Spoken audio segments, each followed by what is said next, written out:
there are 4 types of orgasm that she's capable of, and you probably didn't even know that, and she definitely doesn't know that. More men seem to know this information than women do, and that seems to be by design.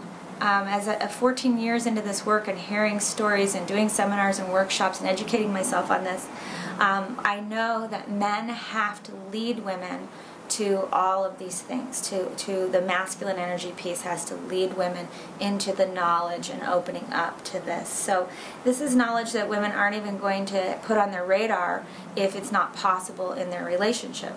Men set the tone where she's given permission to be sexually, and she will match that. She may know that there's more and feel in her femininity intuitively that there's more and there's beyond. She really wants to go beyond that, and then she's frustrated and angry and bitchy and doesn't even know why and shutting down on you or going somewhere else for it.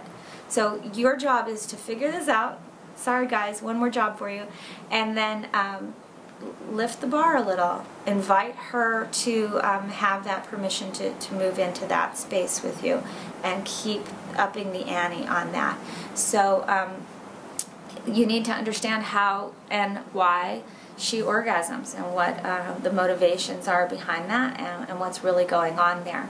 A clitoral orgasm is just friction, baby. That's all that's going on there.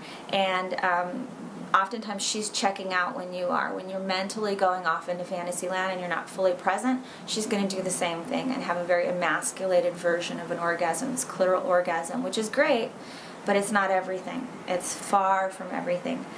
Then there is the vaginal vault, where little girl holding patterns, emotional holding patterns, are held in the vaginal walls.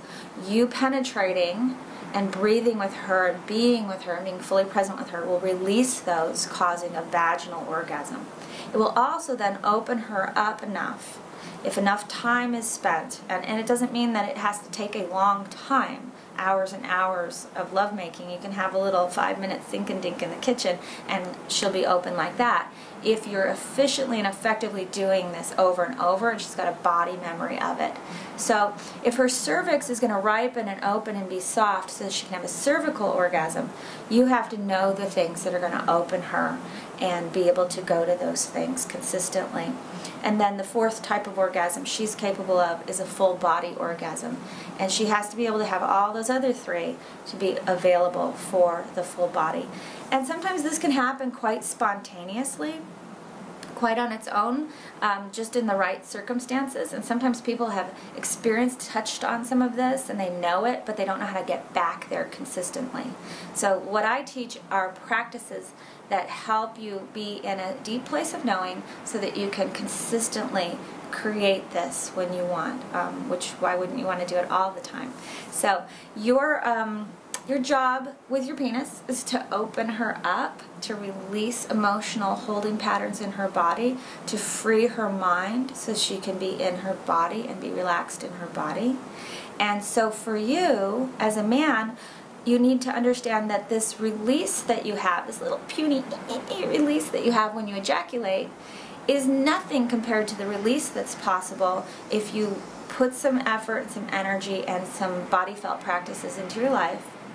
Educate yourself about this, and then you can have this fuller experience.